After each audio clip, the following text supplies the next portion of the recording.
Ya, baik, kita lanjutkan lagi. Nah, kemudian setelah pajak,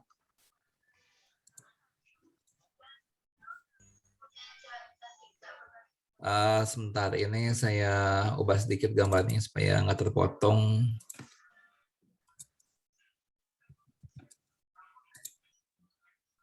Nah, ini supply-nya. Kemudian demand-nya.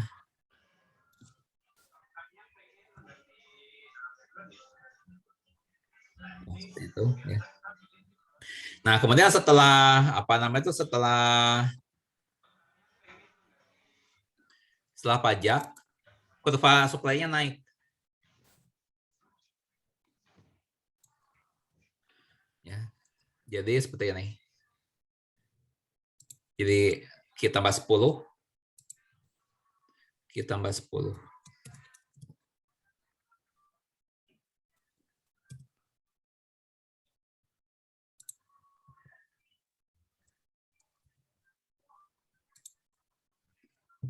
Nah, ya. Ini adalah, atau saya ganti warnanya ya. Saya ganti warnanya. Jadi merah. Nah, ini ya. Nah, jadi semulanya tuh titik keseimbangannya di sini. Menambahkan gambar kalian sendiri. Kalau kalian ingin menambahkan gambar ada plus, nah, sekarang menjadi saya ya. Kenapa jadi menyatu dengan background?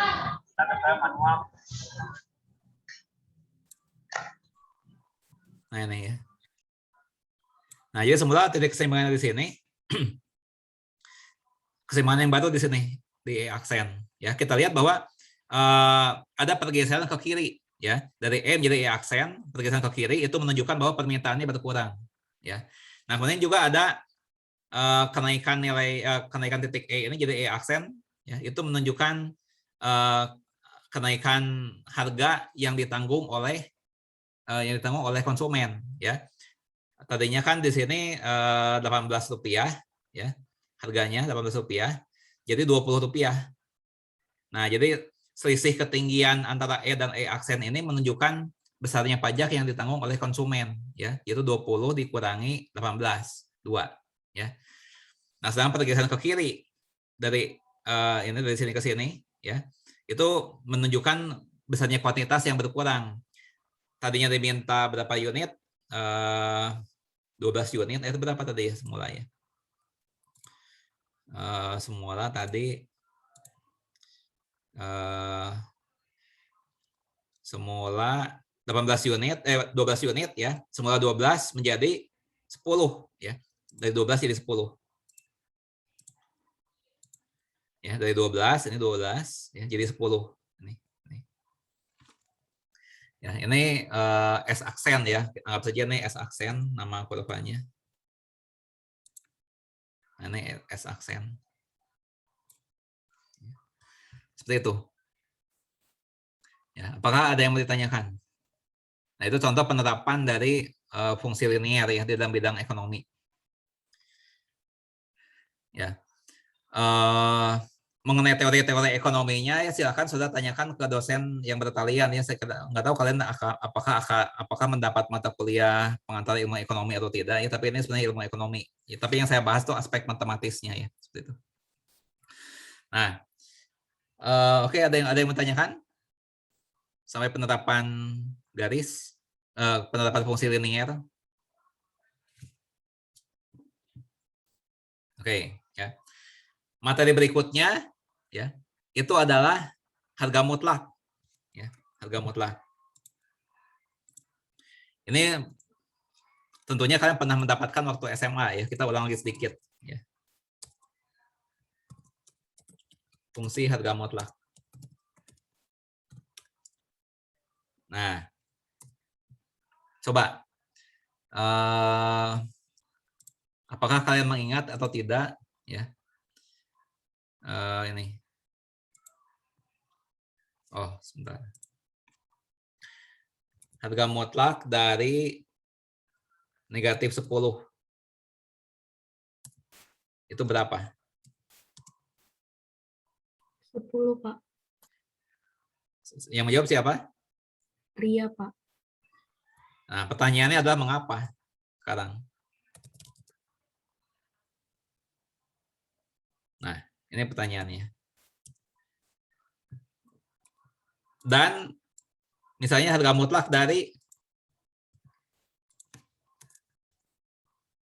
5. Itu 5. Tapi pertanyaannya mengapa? Dan harga mutlak dari 0.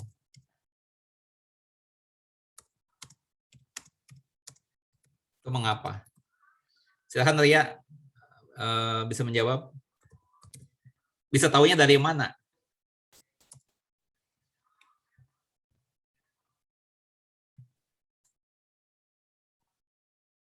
Karena, tapi kayaknya salah sih, Pak. Ya, coba.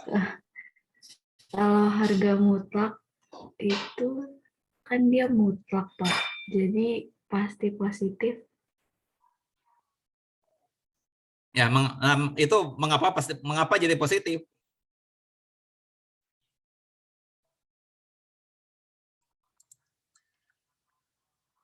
Ya. Oke, nggak apa-apa. Oke, Ria dapat skor ya. Nah, ini yang apa namanya, Ria dapat skor 2. Ya. Nah, ya. Mengapa? Ya. Karena ditentukan demikian. Demikian bagaimana maksudnya? Ya, siapa yang menentukan? Siapa yang mengatakan begitu? Ya, ini kan kurang lebih kayak pertanyaan kayak gini kan. Nah, ya. Itu bisa seperti ini ya. Karena definisi ya. Itu karena definisi dari harga mutlak itu sendiri ya. Nah, kalau namanya definisi ya, itu apa namanya itu bebas-bebas aja ya, apa namanya itu momen definisi yang namanya fungsi ya, ini kan judulnya fungsi harga mutlak ya. Nah, yang namanya fungsi itu kan dibuat orang ya, suka-suka orang itu mau membuatnya bagaimana ya. Nah, coba di sini ya, dari perkembangan sejarah lah, katakan dari perkembangan sejarah, ternyata fungsi harga mutlak ini memang ada kegunaannya ya. Nah, sehingga apa namanya itu dibuatlah definisi yang paling bagus ya. Nah, bagaimana definisinya ya? Bagaimana definisinya? Nah, definisi dari harga mutlak X ya. Nah, sebentar, salah. Definisi dari harga mutlak X ya. Itu sama dengan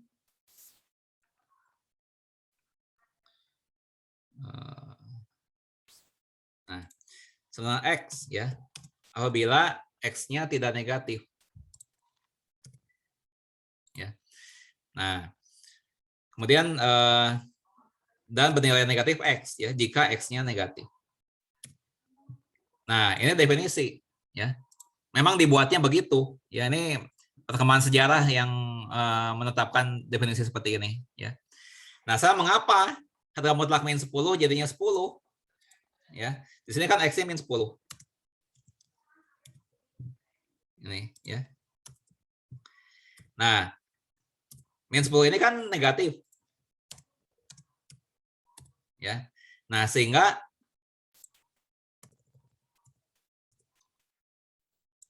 harga mutlak dari X, harga mutlak dari X, ya, ini sama dengan negatif X, ya, menurut ketentuan ini nih, ya, kan X-nya negatif, berarti kita gunakan ketentuan yang ini, negatif, ya, X, ya, negatif X, X-nya kan min 10, nah jadinya 10,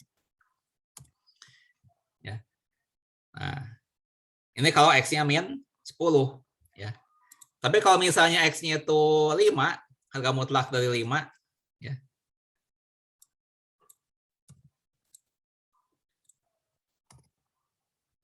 Nah, sekarang kalau X-nya 5, ya. Nah, 5 ini kan lebih besar sama dengan 0, ya. Dia tuh tidak negatif kan? Ya, dia tidak negatif. Dia tidak negatif. Sehingga sebentar, saya cari dulu lambangnya di sini. Nah, ini ya. Nah, ini. Nah, sehingga dia masuk dalam golongan yang ini. Ya. Nah, berarti sama dengan 5 itu sendiri.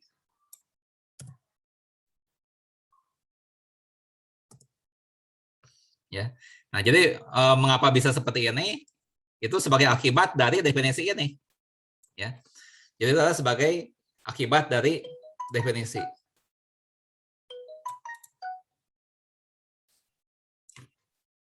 Akibat dari definisi.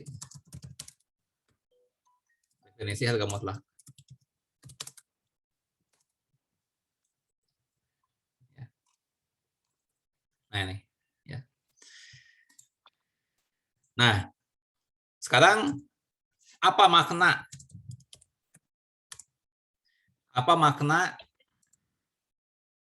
dari harga mutlak X kurang Y? Ya. Di mana di sini baik X maupun Y-nya ini merupakan bilangan nyata. Itu maknanya apa?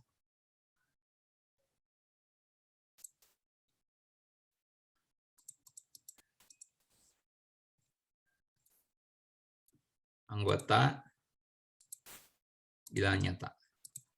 Oke. Ya.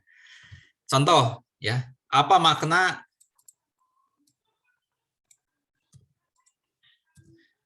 dari misalnya 2 harga mutlak 2 dikurangi 8. Nah, ini yang penting untuk dipelajari, ya. Nah, kalau nilainya kita sudah tahu, ya. Kita sudah tahu ini jawaban akhirnya tuh berapa jawaban akhirnya. Harga mutlak dari 2 dikurangi 8. 6, Pak.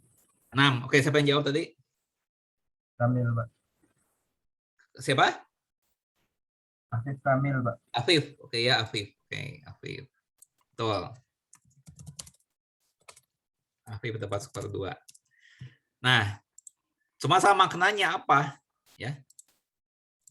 Kita sudah tahu, ini jawaban akhirnya 6. Ya. Nah, itu maknanya apa? Ya. Ini adalah, jawabannya adalah jarak, ya, antara 2 dan 8 pada garis bilangan nyata. Ya. Jadi kalau makna X dikurangi Y, ya, di mana harga mutlak X min Y, di mana X dan Y-nya bilangan nyata, ya, itu maknanya adalah jarak antara, ya, antara X dan Y pada garis bilangan nyata.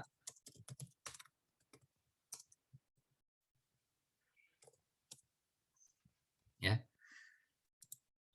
Nah, Jadi kalau kalian perhatikan yang ini ya misalnya. Nah, ini kan ada titik 2 ya. Dan ada titik 8.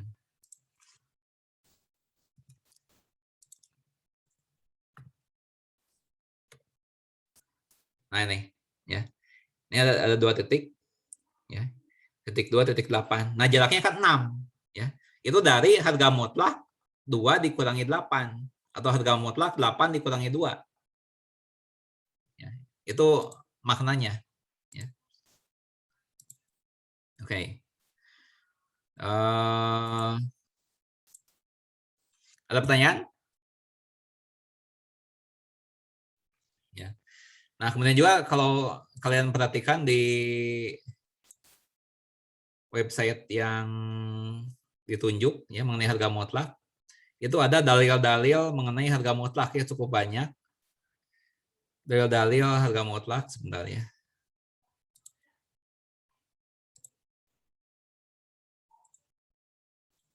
Sebentar saya share.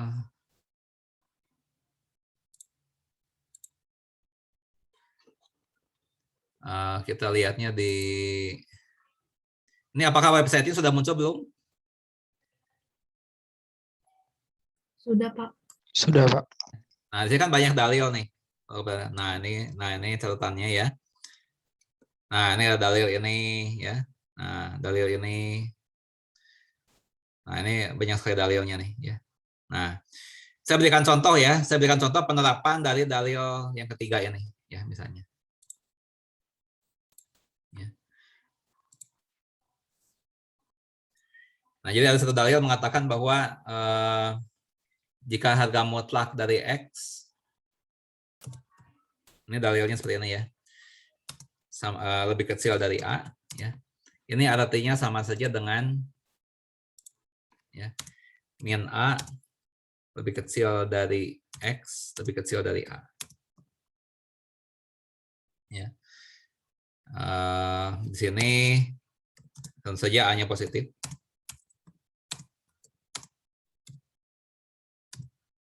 Ya.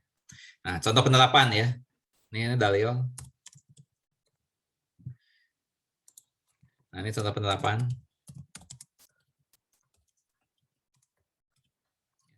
Nah, gini. Tentukan penyelesaian dari harga mutlak X min 3 ya. Nah, lebih kecil dari 7. Nah, kalau ada pertanyaan seperti ini ya, ini berarti kita mencari nilai X, kita coba kita cari dulu makna ya, makna dari pertanyaan ini apa ya, apa makna dari pertanyaan ini ya. Jadi yang dicari adalah X yang bagaimana? Coba siapa yang mau jawab ya. Kita fokus pada makna ya. Nah, sekarang kalau diminta penyelesaian dari harga mutlak X min 3 kurang dari 7, yang dicari itu X yang bagaimana?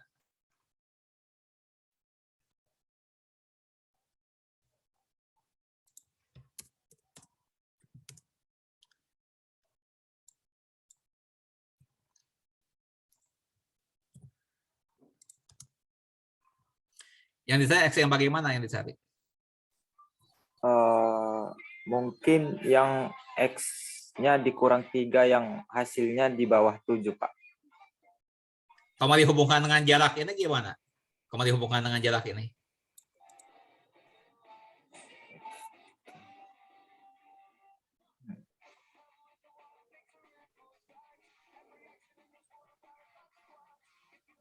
Kalau dihubungkan dengan jarak itu bagaimana? Ya. Jadi yang dicari adalah bilangan nyata X yang jaraknya terhadap 3 ya, itu kurang dari 7. Ya, harga mutlak X min 3 kan itu artinya jarak antara X dengan 3. Ya. Nah, jarak antara X dan 3 itu harus kurang dari 7. Ya. Nah, kalau gitu kita menerapkannya bagaimana? Ya. Nah, kita tetapkan dari ini. Ya. Di sini yang berperan sebagai A ini adalah 7. Ya. Nah, berarti dengan dalil ini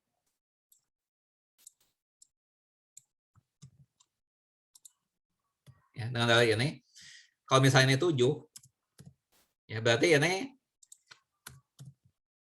X-nya antara min 7 sampai 7. Ya. Tapi di sini kan X-nya dikurangi 3. Ini kan. Kurang 3. Berarti ini kurang 3 di sini. Ya. Nah. Jadi kita punya yang ini sekarang.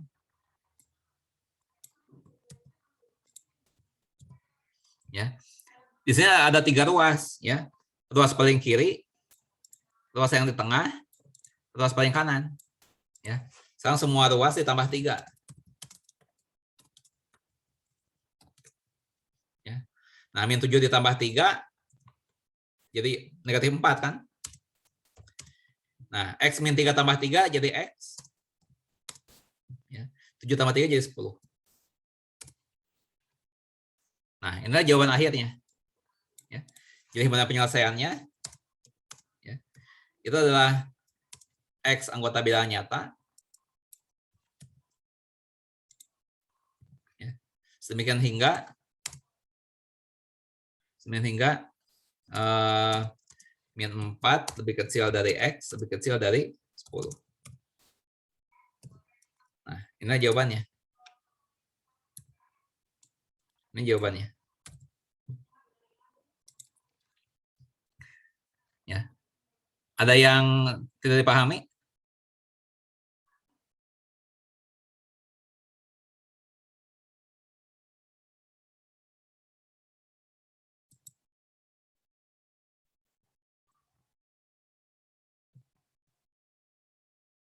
Ada yang mau tanyakan?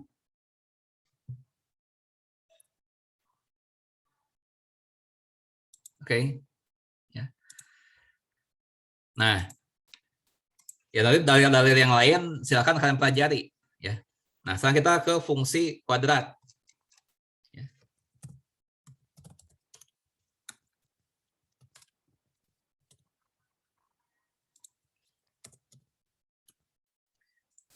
Ya. Nah, fungsi kuadrat F memetakan setiap X bilangan nyata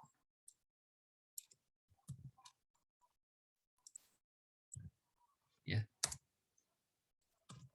ke Fx sama dengan AX kuadrat ditambah BX ditambah C. Ya, di mana nilai A ini tidak 0 ya. Di mana nilai A ini tidak 0. Siapa yang mengetahui mengapa alasannya kenapa A-nya tidak boleh 0?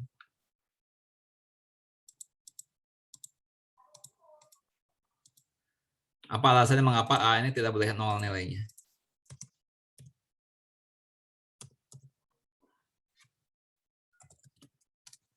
Mengapa A tidak boleh 0?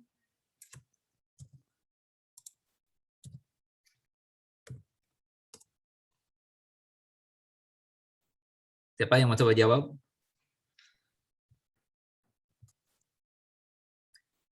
Karena setiap yang dikalikan 0, 0 semua Pak nanti jawabannya.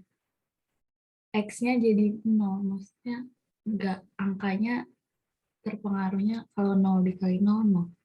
Jadi nggak ada jawaban untuk X-nya. Kalau A-nya 0, ya, yang tersisa apa? Ini kan jadi 0 nih. Tersisa ini kan, kalau A-nya 0, ya. Kalau A-nya 0, yang tersisa ini. BX tambah C. Nah, ini kan fungsi linear jadinya. Ya. Ini adalah persamaan garis dengan gradien B. Ya. Ya. Jika A-nya 0, yang terbentuk adalah fungsi linear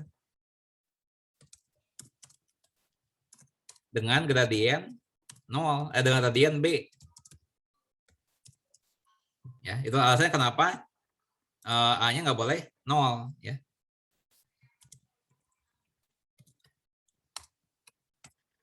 Nah, ya.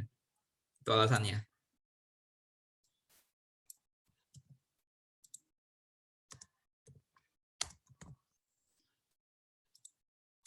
Nah, kalau digambarkan apa? Ya, kalau digambarkan, ya, jika F digambarkan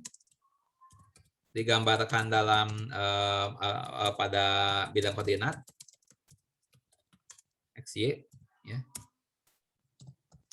maka yang terbentuk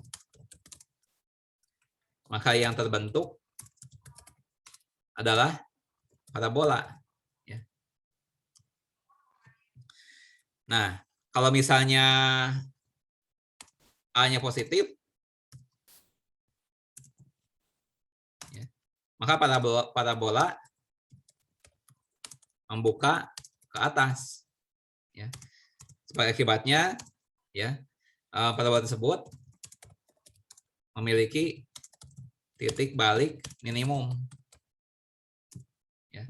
Tapi kalau A-nya negatif, ya, maka parabola membuka ke atas. Ya. Parabola membuka ke bawah. Ya. Maka parabola tersebut memiliki titik balik maksimum. Dia akan mempunyai titik puncak. Ya. Nah, kalau gambar parabola saya kira kan sudah tahu lah ya.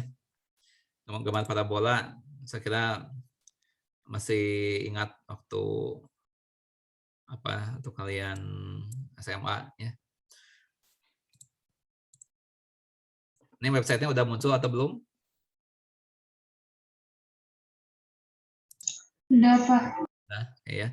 Nah, fungsi U kuadrat nah ini kan. Nah, ini gambarnya seperti ini ya. Nah, ini parabola buka ke atas, parabola buka ke bawah ya.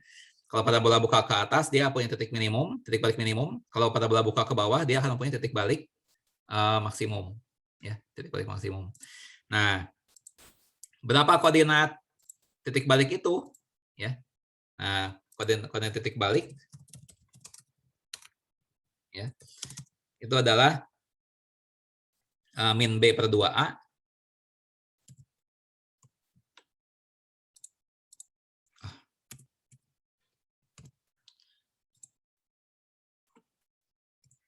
ya. Min B per 2A. Ini min B per 2A ini sebagai absisnya. Ya. Koordinatnya itu adalah D per min 4A. Ya.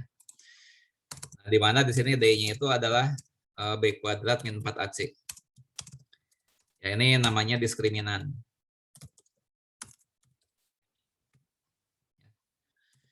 Nah, titik balik ini baik untuk yang maksimum ataupun minimum rumusnya sama ya. Titik balik maksimum atau minimum rumusnya tetap sama. Yang ini ya. Nah, kemudian diskriminan ini apa maksudnya ya? Nah, kalau diskriminan bernilai positif ya, maka parabola memotong sumbu X di dua titik berbeda. Ya. Nah, kalau D sama dengan 0, parabola menyinggung sumbu X. Ya. Tapi kalau D lebih kecil dari 0, negatif, ya, parabola tidak memotong sumbu X sama sekali. Ya. Nah, nanti lengkapnya silakan kalian lihat di website ya. Tadi saya sudah arahkan ya. Detailnya silakan lihat di website. Nah, tapi saya mau bahas penerapannya.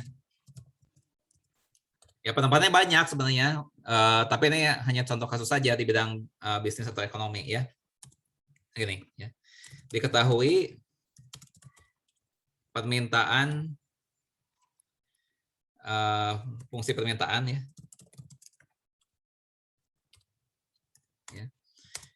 itu adalah Q sama dengan 40 atau 400 min P. Ini ya. Tentukan berapa harga barang per unit agar diperoleh pendapatan penjualan besar mungkin. Itu ya. Contohnya seperti ini.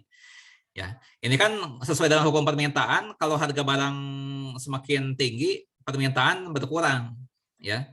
Nah, jadi harga ini nggak boleh terlalu murah, nggak boleh terlalu mahal, ya. Nah, sekarang kita ingin agar pendapatan penjualan itu sebesar mungkin, ya. Nah, berarti harganya seberapa, P-nya berapa? Itu jadi pertanyaan, ya. Nah, sekarang jawab. Ya. Total revenue, ya, itu adalah P dikali Q. Ya, TR ini adalah total revenue. Ini pendapatan dari penjualan, ya. Nah, berarti TR ini sama dengan P dikali Q. Q-nya adalah 400 dikurangi P.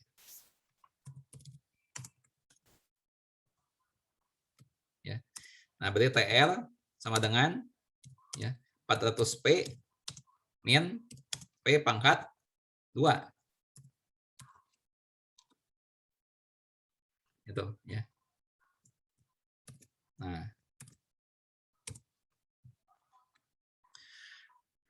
Nah ini apa namanya itu bisa juga ditulis sebagai min P kuadrat ditambah 400 P kan. Nah sekarang yang diminta adalah TR yang maksimum ya. Yang dicari adalah TR yang maksimum. Ya. Nah kita lihat di sini. Dari ini nih. Ya. Kemudian titik balik. Ya. Nah, di sini apa namanya itu agar dicapai apa namanya itu TR yang maksimum, maka ya, nilai P haruslah sama dengan min B per 2A.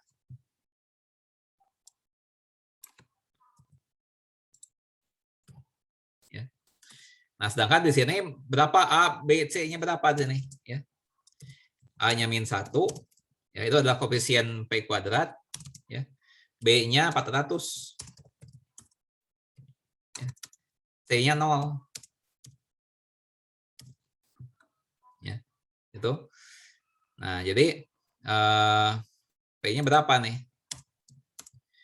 Min. Nah, B-nya tadi B-nya berapa? 400 ya.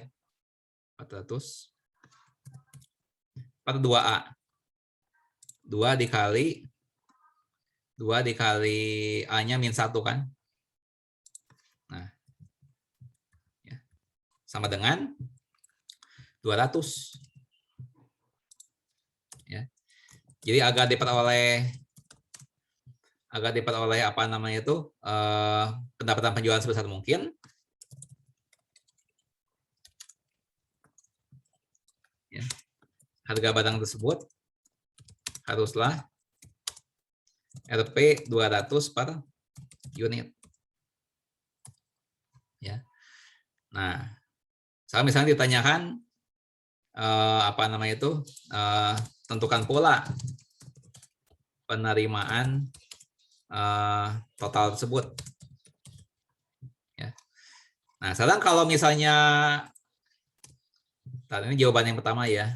Ini jawaban yang pertama. Nah, sekarang kalau misalnya harganya 200 rupiah per unit, ya, permintaannya berapa? Ya.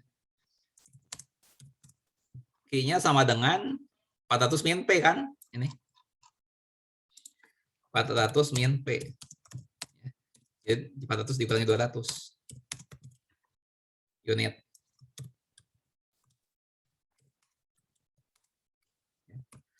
Sama dengan 200 unit.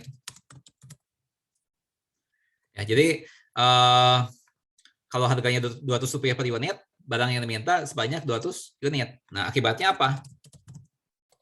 Total penerimaannya berapa? Ya, 200 unit dikali Rp 200 per unit.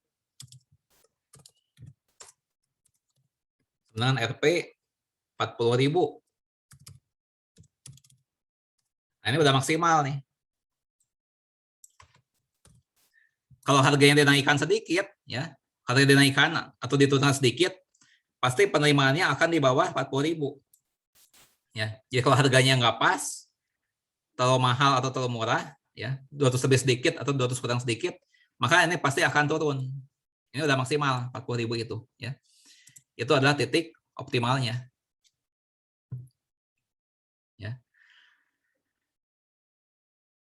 Nah, ini waktunya sudah mau habis ya.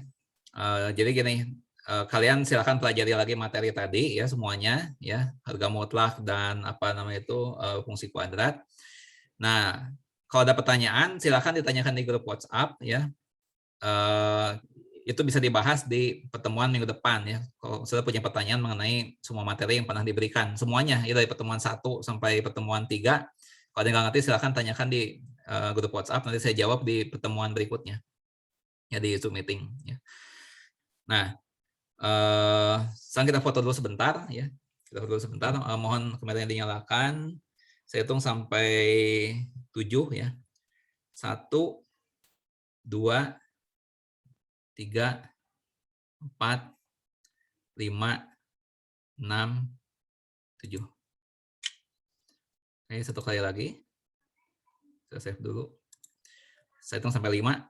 1, 2, 3, 4, 5.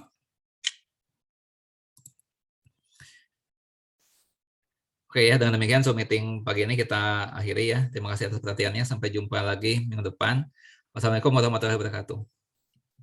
Waalaikumsalam. Waalaikumsalam warahmatullahi wabarakatuh. Waalaikumsalam Terima kasih, warahmatullahi Pak. Sama-sama. Waalaikumsalam. Terima kasih, Pak. Terima kasih, Pak. Sama-sama.